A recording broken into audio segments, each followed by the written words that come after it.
বাচ্চা নষ্ট করার 1 মাস পর আজ নিশুকে দেখতে আসছে ছেলেপক্ষ। আয়নার সামনে দাঁড়িয়ে নিজেকে পরখ করছে নিশু। জানালা দিয়ে হালকা ঝোড়ো হাওয়া নিশুর শাড়ির আঁচলটা নিচে ফেলে দিল। ফর্সা চেহারার পেটের দিকটাই ফুটে উঠল সেলাইয়ের অস্পষ্ট দাগগুলোর মাঝে নিজের হাত বুলিয়ে নিশু ভাবতে লাগলো সেই বিভীষিকাময় রাতের কথা। ইন্টার এক্সাম শেষ, সারাদিন ফোনে হেডফোন দিয়ে গান শোনা ছাড়া আর কোনো কাজ নেই নিশুর। একদিন সন্ধ্যার পর আম্মু বাসা থেকে খালাদের বাড়ির উদ্দেশ্যে বেরিয়ে যাওয়ার পরেই আকাশকে কল দিল নিশু। কিছু সময় ধরে বৃষ্টি কথোপকথনের পর নিশু আকাশকে বাসায় আসতে বলল। নিশুর কথা শুনে আকাশ পুরোপুরি আত্মহারা হয়ে উঠল। কোনো রকম শার্ট গায়ে দিয়ে ছুটে চলল নিশুর কাছে। কিছু সময় পর আকাশ নিজের গন্তব্যে উপস্থিত হলো। রুমের ভেতরে প্রবেশ করে নিশুকে একটানে নিজের কাছে টেনে নিল।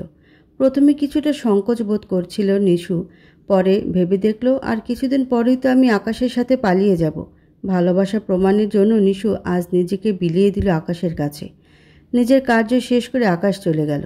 যাওয়ার পরই নিশুর মোবাইলে একটা মেসেজ আসে, আমার ফোন চার্জ নাই, ফোন বন্ধ পেলে তুমি কিছু মনে করো না, কাল কথা হবে। শুধু এতটুকুই লেখা ছিল। সেই দিনের মেসেজের পর আর কোনো আকাশের খোঁজ নেই। অধীর আগ্রহে সারাদিন মোবাইলের পাশে বসে থাকে নিশু। পরীক্ষা শেষ, তাই কোচিংয়ের নাম করে বাসা থেকেও বের হতে পারছে না নিশু। এইভাবে আর কতদিন? 20 দিন পরও যখন আকাশের কোনো দেখা মিলল না, নিশু তার আসল রূপ দেখতে পারল। দেহে টান ছিল ওর মুখ্য উদ্দেশ্য। রেজাল্টের দিনও ঘনিয়ে এলো। ওই দিন বাসা থেকে বেরোনোর সুযোগ হলো নিশুর। আকাশের খোঁজে যায় ওদের এলাকায়, কিন্তু এই নামে এখানে কেউ থাকে না। এক এক করে ওর সব বন্ধুদের কাছে গিয়ে খোঁজ নিয়ে নিশু জানতে পারল আকাশ একটা বখাটে ছেলে। বাবা মা মারা গেছে অনেক আগে। এখন মামাদের কাছে থাকে হয়তো। ক্লান্ত শরীর নিয়ে রাস্তার কোণ দিয়ে হেঁটে চলছে নিশু। আকাশের চিন্তায় আজ যে রেজাল্ট দিবে সেটাও ভুলে গেছিল সে। বাসায় পা দিতে না দিতেই আপু দৌড়ে এসে বলল, কী রে, কোথায় ছিলে এতক্ষণ? তুই A+ পেয়েছিস। আপুর কথার উত্তর না দিয়ে সোজা বাথরুমে গিয়ে একটা লম্বা শাওয়ার শেষে বালিশে মাথা রেখে চুল শুকাচ্ছে নিশু। একটু পর রুমে নিশুর আব্বু এসে বলল, কী রে মা, কী হয়েছে তোর? রেজাল্ট ভালো অথচ তুই ঘরে মন খারাপ করে বসে আছিস। কই বাবা, কিছু হয়নি তো? তাহলে আমি যা বলবো সেটা শুনবি তো? বলো। ঈদের পর আমি তোর সাথে আমার বন্ধুর ছেলের বিয়ে দিতে চাই। তুই প্লিজ না করিস না? নিজের বুকের ভেতর হাজার কষ্ট রেখে মাথা নেড়ে হ্যাঁসূচক উত্তর দিল নিশু। নিশু ভেবেছিল হয়তো আর কোনো সমস্যা হবে না। তার ধারণা সম্পূর্ণ পাল্টে গেল। 1 মাস পর নিশু খেয়াল করল এই মাসে তার পিরিয়ড হয়নি। বুকের হার্টবিট বাড়তে থাকলো নিশুর। কী করবে কিছু বুঝতে পারছে না। কথাটি গোপন রেখে দিন পার করছিল নিশু। 4 মাস পর মাঝে মধ্যে নিশু খাওয়ার পর বমি করে। আপুর কাছে সব কিছু খুলে বলল নিশু। পরের দিন ডাক্তারের কাছে গিয়ে জানতে পারল নিশু প্রেগনেন্ট। লোক লজ্জার ভয়ে তাই বাধ্য হয়ে নিশু 1 সপ্তাহ পর বাচ্চা নষ্ট করে দেয়। কলিং বেলের শব্দে নিজের কল্পনা জগৎ ছেড়ে বাস্তবে ফিরল নিশু। এসব ভাবতে ভাবতে নিজের অজান্তে চোখ দিয়ে 2 ফোঁটা পানি গড়িয়ে পড়ল নিশুর। যে ছেলেটি আসবে তার নাম রাহুল, একটা কোম্পানিতে জব করে। আজ যদি নিশুকে দেখে পছন্দ হয় তাহলে আজই ওদের কাবিননামা। এই ভেবে শাড়ির আঁচলটা উঠিয়ে নিশু নিজেকে পরিপাটি করে তুলল। কিছুক্ষণ পর নিশু ছেলেপক্ষের সামনে উপস্থিত হলো। সবাই নিশুর সৌন্দর্যে মুগ্ধ হয়ে গেল। নিশু যা মনে মনে ভাবছিল ঠিক তাই, আজই ওদের কাবিননামা। অবশেষে বিয়েটা সম্পন্ন হলো। নববধূর সাজে সজ্জিত হয়ে খাটের পাশে বসে আছে নিশু। আর একটু পর হয়তো তার স্বামী ভিতরে প্রবেশ করবে। চারিদিক থেকে ফুলের সুবাস নাকে আসছে নিশুর। একটু পর কারো আসার শব্দে নিশু নড়ে চড়ে বসল। নিশুর মাথায় 1 হাত অবধি ঘোমটার আড়ালে নিশু দেখতে পারল একটি লম্বা চওড়া ছেলে দরজার সামনে দাঁড়িয়ে আছে। নিশুর বুঝতে আর বাকি রইল না যে এটি রাহুল। বিধিবদ্ধ নিয়ম অনুসারে নিশু উঠে গিয়ে সালাম দিয়ে আবার নিজের জায়গায় গিয়ে বসল। রাহুল একটু পর বিছানায় বসে নিশুর ঘোমটা সরিয়ে তার সুন্দর চেহারার দিকে অপলক দৃষ্টিতে তাকিয়ে আছে। নিশুও তার নির্বাক চাহনি মুগ্ধ হয়ে দেখছে। রাহুলের চোখের ভাষা নিশু ইতোমধ্যে বুঝতে পেরেছে এটি কিসের ইঙ্গিত। মানুষটি হয়তো আমাকে পছন্দ করেছে। পরক্ষণে আকাশের কথা ভেবে কিছুটা পিছিয়ে বসল নিশু। তার পিছুটান দেখে রাহুল বলল, আপনি এভাবে ভয় পাবেন না প্লিজ, আর আপনার হাতটা এদিকে দিন। নিশু নিজের ভ্রুকুচকে ভাবছে কি করবে। আকাশের কথা কি জানাবে রাহুলকে? না, সবার মতো রাহুলের কাছে থেকে কথাটি এড়িয়ে যাবে। এইভাবে কি লোকটিকে ঠকানো ঠিক হবে? রাহুলের ভয়েসে নিশু কেঁপে উঠল। কি হলো, হাতটা দিন। আচ্ছা, আপনি কি এত ভাবছেন? নিশ্চুপ। আমি আপনার মনে যতদিন না পর্যন্ত জায়গা করতে পারবো ততদিন আপনি নিশ্চিন্তে থাকতে পারেন। আমি আপনার থেকে দূরে থাকব। এবার হাতটা দিন। রাহুলের কথা শুনে নিশু একটু চিন্তামুক্ত হলো। হাতটা রাহুলের দিকে। রাহুল নিশুর হাতে একটা বক্স ধরিয়ে দিল। নিশু জানেও না এর মধ্যে কি জিনিস আছে। বক্স হাতে দেওয়ার পর রাহুল নিশুকে উদ্দেশ্য করে বলল, এই আপনার পেটে ওইটা কিসের দাগ? নিশ্চুপ। এইভাবে প্লিজ চুপ করে বসে থাকবেন না, আমাকে বলুন ওটা কিসের দাগ? কৌতূহলী সুরে বলল। নিশুর কপালে বিন্দু বিন্দু ঘাম জমতে শুরু করেছে। টেনশনে নিশুর হার্টবিট বারবার বাড়ছে আর কমছে। তারপরে রাহুল এইরকম রুক্ষ ব্যবহার নিশু ভয়ে পুরো চুপসে গেছে। কাঁপা কাঁপা কণ্ঠে উত্তর দিল, আপনি মনে মনে যা সন্দেহ করেছেন ঠিক সেটাই আমার জীবনে ঘটেছে কোনো এক সময়। প্লিজ আমাকে ক্ষমা করে দেন। এই কথাটি আমাকে বিয়ের আগে বললেন না কেন? আর আপনার ফ্যামিলি আমার ফ্যামিলির কাছে কথাটি লুকিয়ে রাখলো কেন? দেখুন, আমি কথাটি আপনাকে বলতে চেয়েছিলাম, কিন্তু কথা বলার সেই রকম কোনো সুযোগ পাইনি। আমার ফ্যামিলি এই বিষয়ে কিছু জানে না। আপনি কি আমার সাথে ফাইজলামি মারেন? আপনার ফ্যামিলি কেন এত বড় কথাটি গোপন করলো তার উত্তর আপনার বাবাকে দিতেই হবে। প্লিজ আপনি না জেনে আমার পরিবার সম্পর্কে বাজে কথা বলিয়েন না। আমার কথাটি শুনুন আগে, তারপর আপনি বিচার করিয়েন এতে আমার ফ্যামিলির কোনো দোষ ছিল নাকি। এরপর নিশু ভয় জড়ানো কণ্ঠে রাহুলকে সব কথা খুলে বলল। রাহুল নিশুর কথাগুলো তাচ্ছিলের ভাব নিয়ে চুপচাপ শুনছিল। কথা বলা শেষ হলে নিশু একবার রাহুলের দিকে তাকালো। সে বুঝতে পারল লোকটি আমাকে সহ্য করতে পারছে না। আপনার কাহিনী বলা যদি শেষ হয়ে থাকে তাহলে আমার কিছু কথা আছে এখন। জি বলুন। আপনি এই কাজটি একদম ঠিক করেননি, আর আমি আপনাকে কোনোদিন নিজের বউ হিসেবে মানতে পারবো না। এইভাবে বলছেন কেন আপনি? এই কাজটার জন্য কি শুধু মেয়েরাই দায়ী? ছেলেদের দোষ নেই? একটা ছেলেকে অন্ধবিশ্বাসের পরিণাম আজ আমার জীবনকে অন্ধকারে ঠেলে দিচ্ছে। দেখুন, আপনি কাকে অন্ধবিশ্বাস করেছেন কি না করেছেন সেটা আপনার ব্যাপার। আপনিও আপনার পরিবারকে কোনোদিন আমি ক্ষমা করতে পারবো না। আচ্ছা, আপনাকে আর কি প্রমাণ দিলে আপনি বিশ্বাস করবেন যে আমার ফ্যামিলি এই বিষয়ে কিছু জানে না? কোনো প্রমাণই দেওয়া লাগবে না। নষ্টা মেয়েরা এসব করে ফ্যামিলিকে জানানোর প্রয়োজন মনে করে না।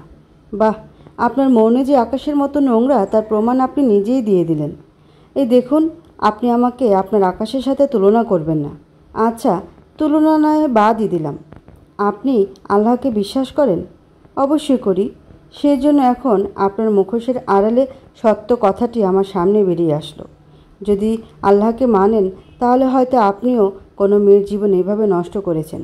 তার শাস্তি আল্লাহ আমার মাধ্যমে আপনাকে দিচ্ছেন। কি বলতে চাচ্ছেন আপনি? আমি আকাশের মতো ক্যারেক্টারলেস? জি না, আমি শুধু আপনাকে স্মরণ করিয়ে দিচ্ছি একটি বাণী, যে যেমন কর্ম করবে তার ভাগ্যে তেমন কিছু তাকে ভোগ করতে হবে। এই দেখুন, আপনার এই নীতিকথা বন্ধ করুন। আমার জীবনে কেউ কোনোদিন আসেনি। সত্যি কি তাই? ধর্মীয় গ্রন্থে ছুঁয়ে এই কথাটি বলতে পারবেন? বলতে পারবেন কি কোনো মেয়ে এ পর্যন্ত আপনার জীবনে আসেনি? বলতে পারবেন কি কোনো মেয়েকে আপনার ভালো লাগেনি? নিশ্চুপ। কি হলো, চুপ করে আছেন কেন? বলুন আমাকে। আসলে তো বলার মতো কোনো শব্দ আপনার নেই। আপনি মানুন বা নাই মানুন, আমি যদি আপনার কাছে চরিত্রহীন নারী হই, আপনিও আমার কাছে চরিত্রহীন পুরুষ। আপনি নিজের ভাষা সংযত করুন, না হলে আমি গায়ে হাত তুলতে বাধ্য হব।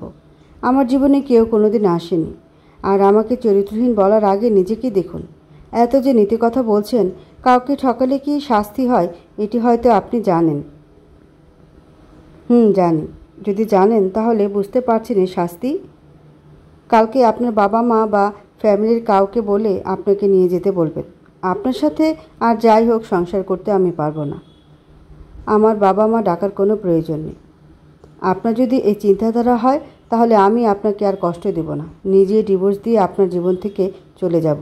পারলে আমাকে মাফ করে দিন। আমি আপনাকে কখনই মাফ করব না। এই বলে রাহুল রুম থেকে বেরিয়ে গেল। নিশু রাহুলের মুখপানে এখনও চেয়ে আছে।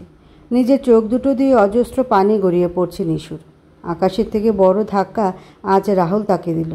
এইদিকে রাহুল রাগে ফুঁসতে ফুঁসতে বারান্দায় এসে দাঁড়ালো। শীতের কুয়াচ্ছন্ন রাতের ঠান্ডা বাতাস রাহুলের শরীরে গিয়ে বাজছে। বারবার স্মরণ করিয়ে দিচ্ছে নিশুর সশক্ত কথাটি, চরিত্রহীন পুরুষ। রাহুল নিজের কাছেই প্রশ্ন করতে থাকলো, সত্যি কি আমি চরিত্রহীন? এই কথাটি মাথায় নিয়ে রাহুল ভাবতে লাগলো 4 বছর আগের কথা।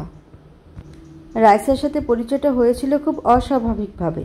কখনো ভাবিনি যে ও আমার জীবনে আসবে। সাময়িক পরিচয়ের পর যে আমরা এতটা কাছে চলে আসব ভাবতে পারিনি। তখন আমি ইন্টার ফার্স্ট ইয়ারের স্টুডেন্ট। প্রতিদিনের মতো কলেজে গিয়ে আলাপ হয় জান্নাতুল রাইসা নামে একটা মেয়ের সাথে। মেয়েটির সাথে আরও ঘনিষ্ঠ হয়ে পড়ি একসাথে আইসিটি কোচিংয়ে গিয়ে। 2 দিন পর রাইসার সাথে আমার ভালো বন্ধুত্ব হয়ে গেল। আস্তে আস্তে মেয়েটিকে ভালো লাগতে শুরু করলো আমার। শুধু আমার দিকে মাঝে মাঝে তাকিয়ে থাকতো, কিন্তু কোনো কথা বলতো না। কিছুদিন যাওয়ার পর আমি রাইসাকে নিজের মনের কথাটা বলে দিলাম। আমাকে কিছুদিন ঘোরানোর পর রাইসাও আমার প্রস্তাবটি গ্রহণ করলো। এরপর থেকে শুরু হলো আমাদের নতুন জীবন। সারাদিন ঘোরাঘুরি, সারা রাত ধরে চ্যাটিং, সপ্তাহের একদিন ওকে বাইকে করে দূরে কোথাও ঘুরতে নিয়ে যাওয়া। রাইসা আমাকে অনেক বেশি ভালোবাসতো, তবে ওর কিছু বাজে হ্যাবিট ছিল।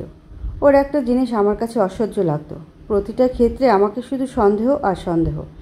ওর জন্য আমি আমার সব মেয়ে ফ্রেন্ডের সাথে কথা বলা অফ করে দিলাম। এমনকি আমি আমার ফেসবুক পাসওয়ার্ডও ওর কাছে দিয়ে দিলাম। তাও ওর সন্দেহ কিছুতেই কমছে না। নিজে থেকে ঝগড়া বাঁধিয়ে নিজেই আমার রাগ ভাঙাবে। এইভাবে কিছুদিন পার হলো। কিছুদিন বললে ভুল হবে, কয়েক মাস পার হয়ে গিয়েছে। ততদিন আমরা দুজনের প্রতি অনেকটা এডিক্টেড হয়ে পড়েছি। হঠাৎ এক সন্ধ্যায় শরীর খারাপ দেখে আমি ওর সাথে দেখা করতে গেলাম। বাসায় কেউ ছিল না বলে হয়তো আমাকে আসতে বলেছিল রাইসা। আমার মনে কোনো বাজে চিন্তা ছিল না, শুধু ওর সাথে একটু দেখা কথা বলে চলে আসব। বাসায় এসে বেল বাজাতে রাইসা দরজা খুলে ভেতরে আসতে বলল। রাইসার জ্বর বলে ও নিজেই আমার কোলে মাথা রেখে শুয়েছিল। কিছুক্ষণ গল্প করার পর রাইসার কাছে থেকে চলে আসতে চেয়েছিলাম, তবে পারলাম না। আবেগ নামক জিনিসটি নিয়ে গেল আমাদের অন্য এক দুনিয়ায়। এরপর থেকে রাইসার প্রতি আরও সিরিয়াস হয়ে পড়ি। যেভাবেই হোক কোনো মেয়ের জীবন আমি নষ্ট করতে পারবো না। রাইসার সাথে যখন আমার অন্তরঙ্গ হয়ে গিয়েছে, ওকে আমি যত দ্রুত সম্ভব বিয়ে করব। এই চিন্তা নিয়ে পড়ালেখা শুরু করি, পাশাপাশি রাতে ফ্রিল্যান্সিং করি। দেখতে দেখতে 9 মাস পার হয়ে গেল।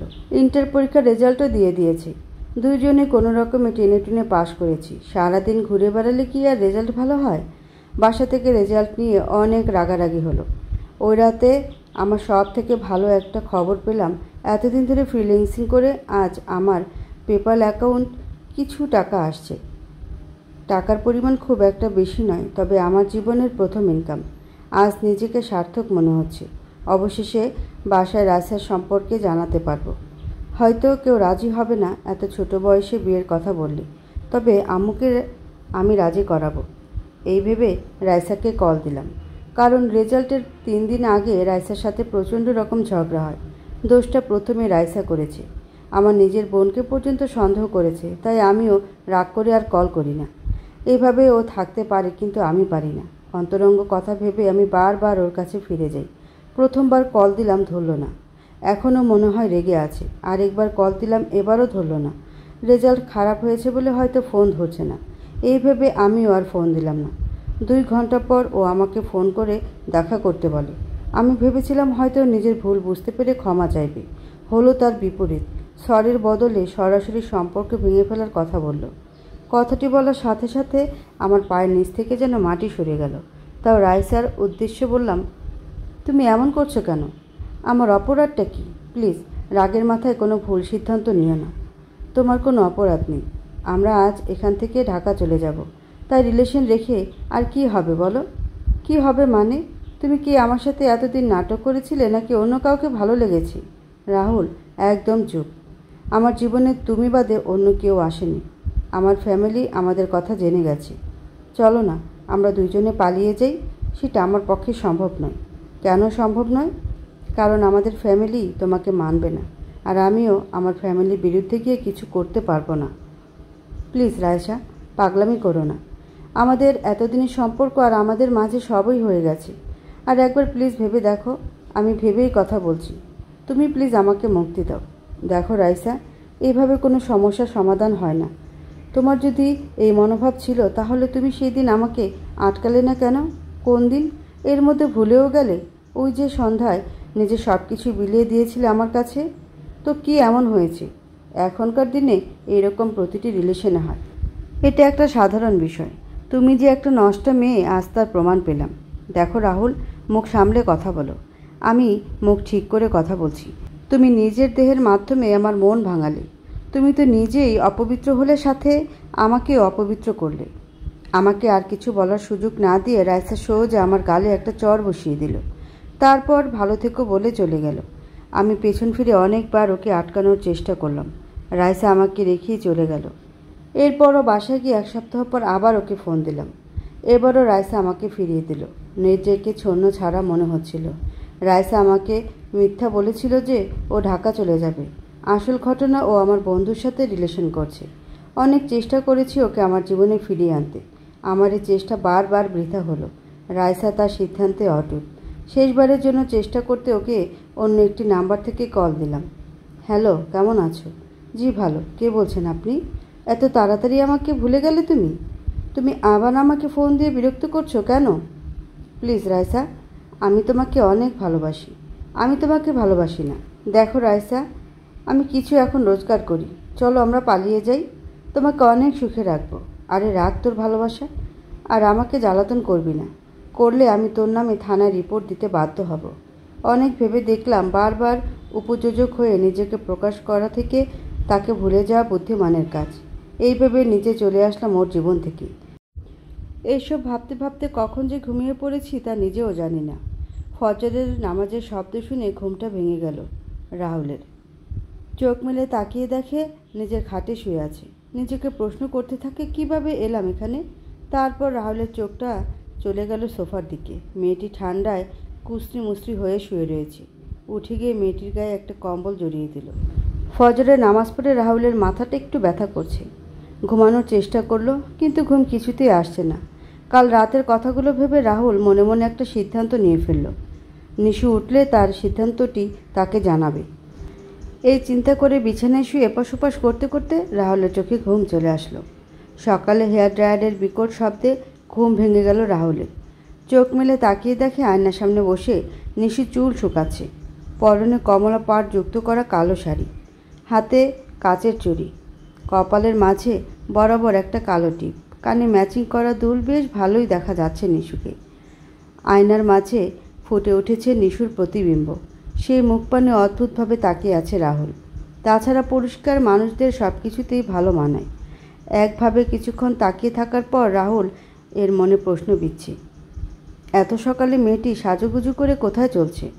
নিশুকে উদ্দেশ্য করে রাহুল বলল, কি ব্যাপার, কোথাও যাচ্ছেন? জানালা দরজা বন্ধ ও পেছন থেকে রাহুলের কথার প্রতিধ্বনি শুনে নিশু কিছুটা কেঁপে উঠল।